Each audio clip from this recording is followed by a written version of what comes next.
கள்ளக்குறிச்சி அருகே 4 இன்ச் வரை மட்டுமே வளரும் வெள்ளரிக்காயை பயிரிட்டு முதலீடே இல்லாமல் விவசாயிகள் வருமானம் ஈட்டுவதாக மகிழ்ச்சி தெரிவித்துள்ளனர். கள்ளக்குறிச்சி மாவட்டம் சங்கராபுரம் அடுத்த செம்பாரப்பட்டு பகுதியில் அக்ரோ எனும் நிறுவனம் 4 இன்ச் வரை மட்டுமே வளரும் வெள்ளரிக்காயை விவசாயிகள் மூலம் பயிரிட்டு வருகிறது. 40 சென்ட் நிலத்தில் பயிரிடப்படும் இந்த வெள்ளரிக்காய்களுக்கு தேவையான விதைகள், மருந்து உள்ளிட்டவைகளை தனியார் நிறுவனமே வழங்கி வருகிறது. இந்த நிலையில் வளர்ந்த வெள்ளரிக்காய்களை உள்ளூர் சந்தைகளின் விற்பனைக்கு எடுத்துச் செல்லாமல் நேரடியாக வெளிநாடுகளுக்கு ஏற்றுமதி செய்யப்படுகிறது. இந்த வெள்ளரிக்காய்களை பயிரிடுவதன் மூலம் முதலீடு ஏதுமில்லாமல் அதிக அளவில் வருமானம் ஈட்டி வருவதாக விவசாயிகள் மகிழ்ச்சி தெரிவித்துள்ளனர்.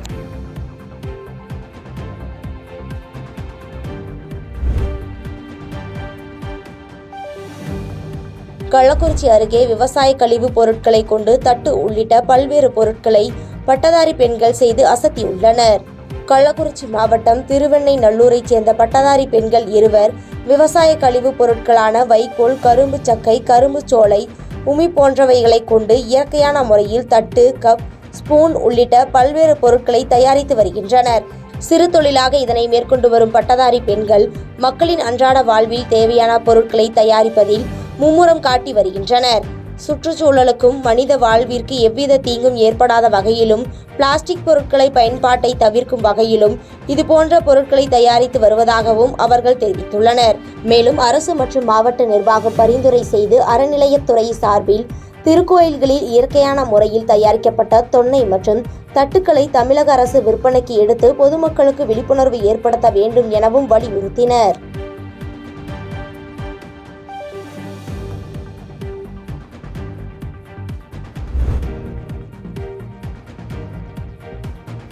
சீமான் போன்றவர்களை சிறையில் அடைத்தால் அரசியல் வேண்டாம் என கூறிவிட்டு ஓடிவிடுவார்கள் என்று அமைச்சர் தாமு அன்பரசன் விமர்சித்துள்ளார்.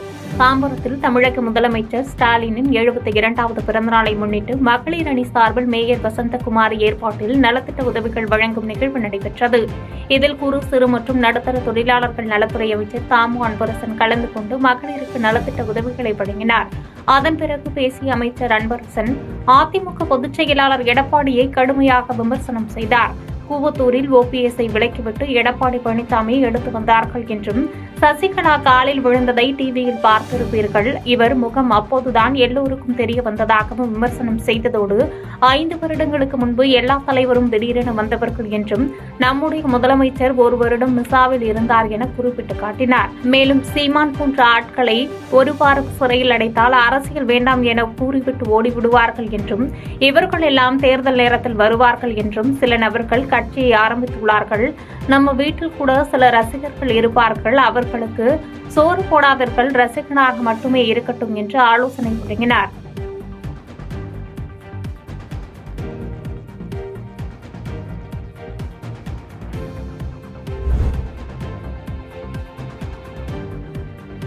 திமுக திருந்தியிருக்கும் என நம்பித்தான் கடந்த 2021ஆம் ஆண்டு நடைபெற்ற சட்டமன்ற தேர்தலில் மக்கள் திமுகவிற்கு வாக்களித்தார்கள்.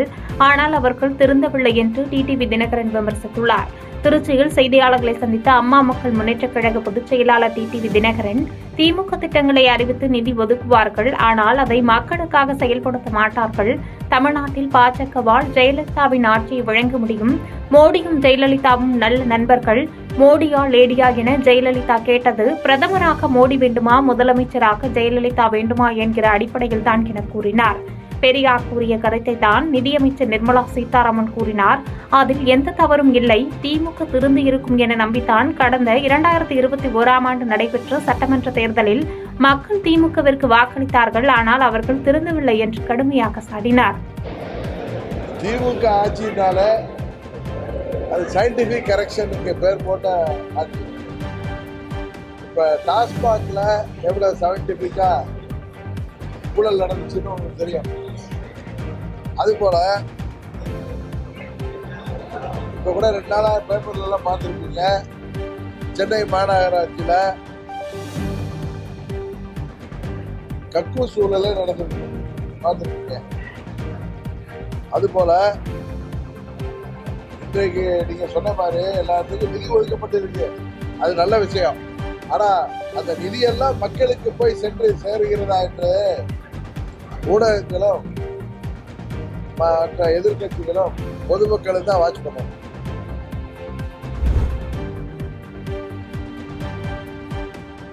தமிழக அரசின் நிதிநிலை அறிக்கை மக்களை ஏமாற்றும் நீளமான பட்ஜெட் என்று பாஜக மூத்த தலைவர் தமிழிசை சவுந்தரராஜன் விமர்சித்துள்ளார்.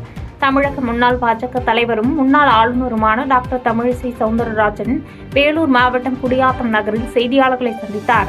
அப்போது பேசிய அவர், தமிழக மக்களின் நலனை கருத்தில் கொள்ளாமல் நிதிநிலை அறிக்கை தாக்கல் செய்யப்பட்டுள்ளது என்றும், நிதிநிலை அறிக்கையில் பெண்களின் பாதுகாப்புக்கு நிதி ஒதுக்கப்படவில்லை, பெண்கள் முன்னேற்றத்திற்கான எந்த திட்டமும் இல்லை என்று குற்றம் சாட்டினார். மேலும் தமிழ் மொழியை முன்வைத்து அரசியல் செய்யும் தமிழக அரசு தமிழில் தொழிற்கல்வி பயில்வதற்கு போதிய திட்டங்கள் அறிவிக்கவில்லை என்றும் கூறினார். தமிழகத்தில் வரும் சட்டமன்ற தேர்தல் தமிழகத்தில் நடைபெறும் மணல் மற்றும் 1000 கோடி மதுபான ஊழலுமே எதிரொலிக்கும் என்றும், தமிழக வளர்ச்சிக்கு திட்டங்கள் ஒதுக்கப்படாமல் சிதறிய கவனமாக நிதிநிலை அறிக்கை அமைந்துள்ளது என்று சாடினார்.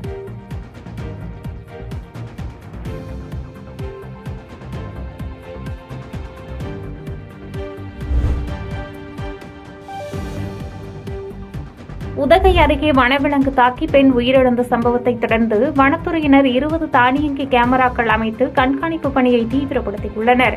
நீலகிரி மாவட்டம் தும்மநட்டி ஊராட்சிக்குட்பட்ட ஜெய்பாலகுளா பொம்மன் நகர் பகுதியைச் சேர்ந்தவர் அஞ்சலை. இவர் நேற்று முன்தினம் காணாமல் போன நிலையில் நேற்று அரக்காடு தேயிலை தோட்டத்தில் வனவிலங்கு தாக்கி அஞ்சலை உயிரிழந்தது தெரியவந்தது.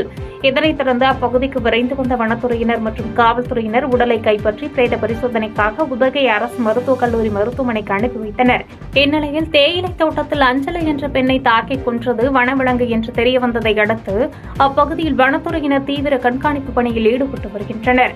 மேலும் அரக்காடு தேயிலை தோட்டத்திற்குள் வனவிலங்கை உறுதி செய்யும் வரை யாரும் செல்லக்கூடாது என வனத்துறையினர் எச்சரிக்கை விடுத்துள்ள நிலையில் அப்பகுதியில் 20 தானியங்கி கேமராக்கள் பொருத்தி சிறுத்தையா அல்லது புலியா என்பதை உறுதி செய்து கூண்டு வைத்து பிடிக்க கண்காணிக்கும் பணியில் வனத்துறையினர் தீவிரமாக ஈடுபட்டுள்ளனர். குறிப்பாக அரக்காடு பகுதியில் மட்டும் 24 மணி நேரமும் 20க்கும் மேற்பட்ட வன பணியாளர்கள் கண்காணிப்பு பணியில் ஈடுபட்டு வருகின்றனர்.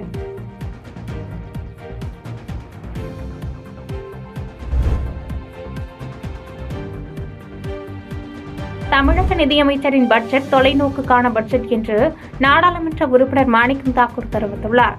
தமிழ்நாடு நகர்ப்புற வளர்ச்சி திட்டத்தின் கீழ் மத்திய மாநில அரசின் பங்குகளில் வீடு அல்லாதவர்களுக்கு அடுக்குமாடி குடியிருப்பில் வீடு வழங்கும் திட்டத்தின் கீழ் மதுரை திருமங்கலம் உச்சம்பட்டியில் 604 கோடி மதிப்பீட்டில் கட்டப்பட்டிருக்கும் அடுக்குமாடி குடியிருப்புகள் கடந்த 1 வருடத்திற்கு முன்பு கட்டி முடிக்கப்பட்ட நிலையில் தற்போது வரை மக்கள் பயன்பாட்டிற்கு வராத நிலையில் உள்ளது. இந்நிலையில் கட்டிடத்தின் தரத்தை பற்றியும் கட்டப்பட்டிருக்கும் நிலையை பற்றியும் விருதுநகர் நாடாளுமன்ற உறுப்பினர் மாணிக்கம் தாக்கூர் நேரில் ஆய்வு மேற்கொண்டார். தொடர்ந்து செய்தியாளர்களுக்கு பேட்டியளித்த அவர், தமிழக நிதியமைச்சரின் பட்ஜெட் தொலைநோக்குக்கான பட்ஜெட் என்றும், மதுரை மாநகரின் வளர்ச்சிக்காக சிறப்பு தொகையாக 300 கோடி ரூபாய் வழங்கியிருப்பது பாராட்டக்கூடியது என தெரிவித்தார். தமிழகத்திலும் கர்நாடகத்திலும் எதிர்க்கட்சி ஆளுவதால் அமலாக்கத்துறை சோதனை நடைபெறுவதாக குற்றம் சாட்டியதோடு பாஜகவின் பிடியில் அமலாக்கத்துறை சிக்கி தவித்து வருவதாக விமர்சித்தார். தமிழகத்தினுடைய நிதியமைச்சருடைய பட்ஜெட் ஒரு தொலைநோக்கான பட்ஜெட், குறிப்பாக தமிழகத்தினுடைய வளர்ச்சிக்கான பட்ஜெட். இந்த பட்ஜெட்டினுடைய மிக முக்கியமான பார்வை என்பது தமிழகத்தினுடைய ஒவ்வொரு பகுதியும் வளர்ச்சியிலே பங்கெடுக்க வேண்டும் என்பது.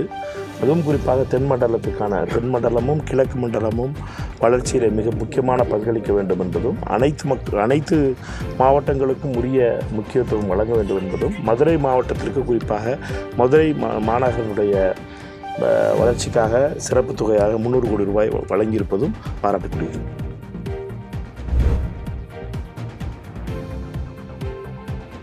எதிர்க்கட்சியினர் நம்பிக்கையில்லா தீர்மானம் கொண்டு வந்துள்ளது ஒன்றும் புதுசு கிடையாது என்று சபாநாயகர் அப்பாவு தெரிவித்துள்ளார். அனைத்து தரப்பு மக்களும் ஏற்றுக்கொள்கின்ற வண்ணம் ஒரு நிதிநிலை அறிக்கையை அமைச்சர் தங்கம் தென்னரசு இன்று தாக்கல் செய்துள்ளார் என்று கூட்டத்தொடருக்கு பிறகு செய்தியாளர்களை சந்தித்த சபாநாயகர் அப்பாவு தெரிவித்துள்ளார். மேலும் நாளை வேளாண் பட்ஜெட் தாக்கல் செய்யப்பட உள்ளது.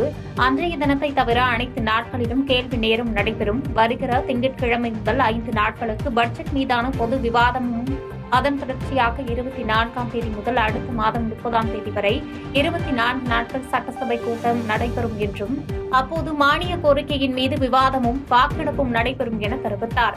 மேலும் அதிக நேரம் பேச அனுமதிக்கவில்லை என குற்றம் சாட்டி எதிர்க்கட்சியினர் நம்பிக்கையில்லா தீர்மானம் கொண்டு வந்துள்ளனர்.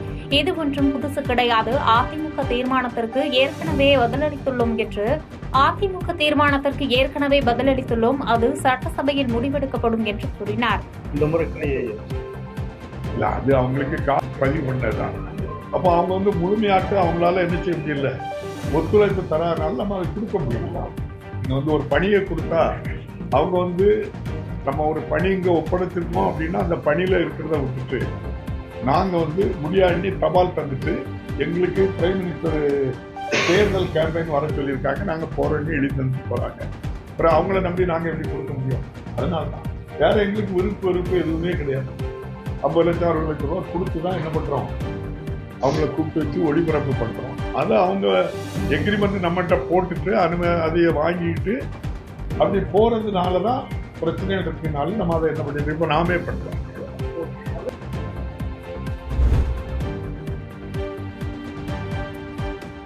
அதிமுகவின் திட்டங்களை தான் திமுக அரசு புதிய திட்டங்களாக பட்ஜெட்டில் அறிவித்துள்ளதாக எடப்பாடி பழனிசாமி விமர்சித்துள்ளார்.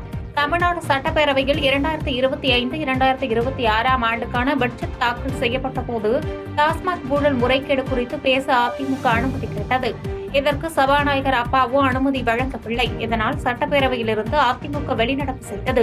இதைத் தொடர்ந்து செய்தியாளர்களை சந்தித்த அதிமுக பொதுச் செயலாளர் எடப்பாடி பழனிசாமி, மதுபான தொழிற்சாலையில் அமலாக்கத்துறை நடத்திய சோதனையில் ரூபாய் 1000 கோடிக்கு மேல் முறைகேடு நடந்துள்ளதாக தெரியவந்துள்ளது.